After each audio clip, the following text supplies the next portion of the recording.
Good morning. Thanks for having me. Great to see you again. Now, before we start talking about your first ever solo effort, which is, it's weird that it's been this long, but it's still your first solo effort, can we just assure longtime fans that the Indigo Girls are very much alive and well? The Indigo Girls are very much alive and well. We're not breaking up. We have a lot on the horizon planned as soon as 2018 comes around. And Amy's even working on a new solo record in the near future. So we just keep on ticking. I just like to get that out of the way because, as soon as people start talking, we start talking about your new solo record, people are going to be like, well, what do you mean Wait a solo second record? here. No, Yeah. that's not okay. So we just want to make sure and do that. We're good. We just played a couple shows at the zoo, and we had a wonderful time. And as you know, we love the Twin Cities area. We have a long history here, and we'll definitely be back. But this is just a solo endeavor, a little creative side project. Exactly. Well, it's called Murmuration Nation. Yeah, It is. Yeah, Emily, what was the inspiration to do a solo record after all these years?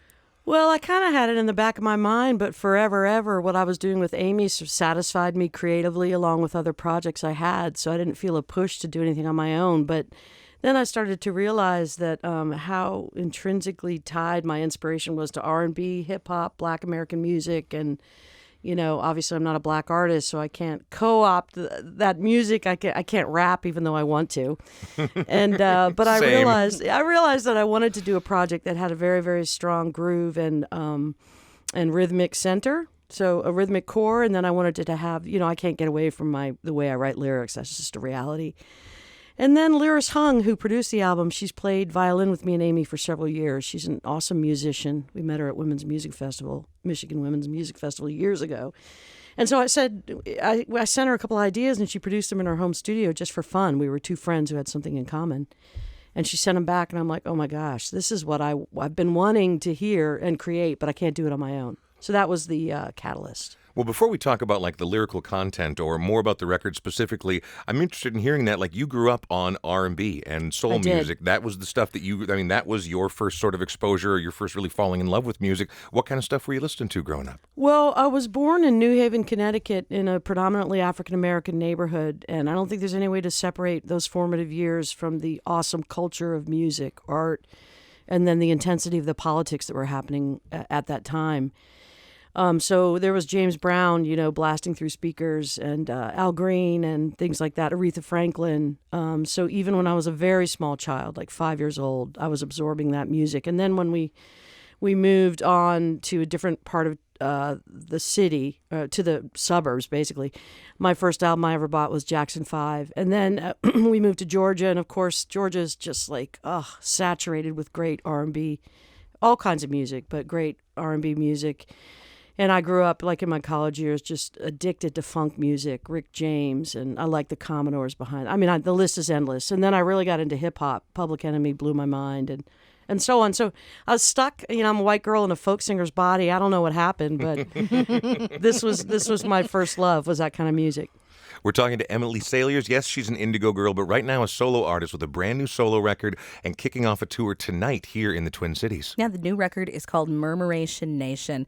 And speaking of that relationship with the Twin Cities, very cool that you're kicking off the tour here. I know. Again, that's tonight at the Cedar.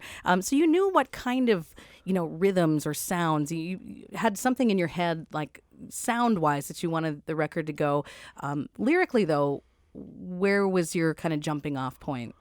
Honestly, if you look at the content of the songs, there's a lot of social issues, social justice issues, environmental issues. There's a song, OK Corral is specifically about our mental illness with our relationship with guns in this country, as it relates to the way we treated Native peoples or the Chinese who helped build the railroad, or any sort of manifest destiny relationship to violence and guns. That's pretty heavy, There's a song about Vietnam. I've been obsessed with Vietnam since I was a kid. I do not know why. I've visited Vietnam as an adult. I worked through some of that. There's a religious zealotry, sort of ISIS is the thing that we all think of first and foremost, but anything that relates to violence and religious zealotry. So there are heavy, heavy topics, which is, people know Indigo Girls as Amy and me writing about things that are current social or longtime social issues anyway.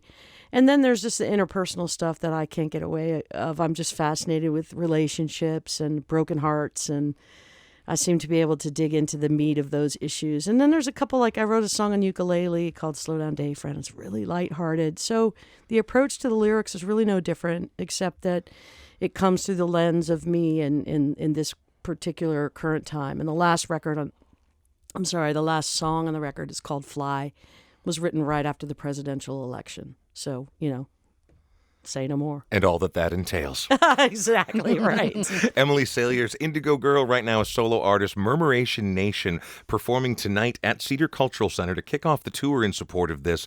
So this week, obviously, there aren't really words and there'll never be a proper explanation. But with your song that we're going to go into here, OK Corral, you talk about the sort of unfortunate and all-consuming relationship this country has always had with guns and the violence that's inherent in all that as well. Tell us a little bit more about this song specifically. Well, it's called OK Corral because I just thought about Shootout at the OK Corral, and I just thought about the way that even as kids, we knew about gunslingers and so I mentioned them at the beginning of the song. But then it goes on to dig a little deeper, and personally, I feel like we've been a lot of people. I mean, we all have our own point of view on it, but the wool has been pulled over some people's eyes because a very powerful group like the NRA.